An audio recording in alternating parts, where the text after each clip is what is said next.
everyone, welcome back to Login Helps. In today's tutorial video, I'm going to show you how to log into TD credit card account. Watch the video till the end to learn how and subscribe to our channel by hitting the subscribe button. Also press the notification bell icon so that YouTube will notify you whenever we post a new video. Open up a web browser to begin. Soon after you open up your web browser, go to the address bar at the top of the screen and type in www.tdcardservices.com and press enter on your keyboard. You'll end up in the next page where you can see the login area for your TD credit card account.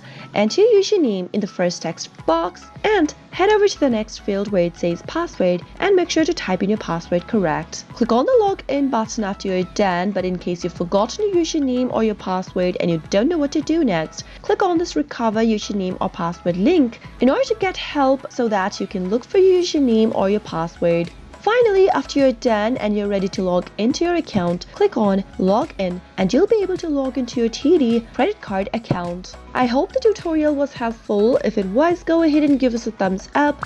I'll be back soon with more tutorial videos like this. Thank you for watching.